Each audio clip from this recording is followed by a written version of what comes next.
Hi అండి. అందరికీ నమస్కారం. ఈ వీడియోలో మనము ఉద్యోగుల సమస్యలు పట్టని విధంగా అయితే ప్రభుత్వం తీరు ఉందని అయితే అంటున్నారండి. సో, ఆ వివరాలేంటో వీడియోలో తెలుసుకుందాం. వీడియో అయితే ఎక్కడ గాని స్కిప్ చేయకుండా చివరి వరకు చూసినట్లయితే ఇన్ఫర్మేషన్ పూర్తిగా అర్థమవుతుంది. అలాగే వీడియో నచ్చినట్లయితే ఒక లైక్ చేయండి. ఇంకా మన ఛానల్ సబ్స్క్రైబ్ చేసుకున్నట్లయితే వెంటనే సబ్స్క్రైబ్ చేసుకొని నేను చేసే లేటెస్ట్ అప్డేట్ న్యూస్ అనేవి ఎప్పటికప్పుడైతే మీ వరకు రీచ్ అవుతాయండి. ఇక వివరాలు చూసుకున్నట్లయితే ఆర్‌పీఎఫ్ బకాయిల్లో వ్యత్యాసాలు సరిచేయండి. ఎండీకి ఎన్‌ఏఎంయూ నేతల వినతి అండి.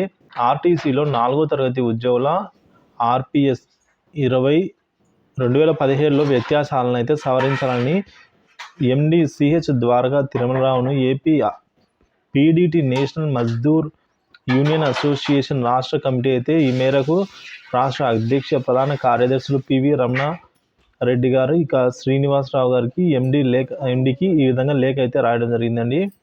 ఆ లేఖలో ఏముందంటే ఆర్టీసీ ఉద్యోగుల ప్రయోజనాన్ని దృష్టిలో ఉంచుకుని ఉత్తరాంధ్రలో 25 పడకల ప్రాంతీయ ఆసుపత్రులను ఏర్పాటు చేయాలని ఆర్టీసీ ఎంప్లాయీస్ యూనియన్ రాష్ట్ర అధ్యక్ష ప్రధాన కార్యదర్శులు పల్లిశెట్టి దామోదరరావు, జీవి నరసయ్య డిమాండ్ చేశారు. ఈ మేరకు ఆర్టీసీ ఎండీ సిహెచ్ ద్వారకా తిరుమలరావుకి బుధవారం ఓ లేఖ రాశారండి.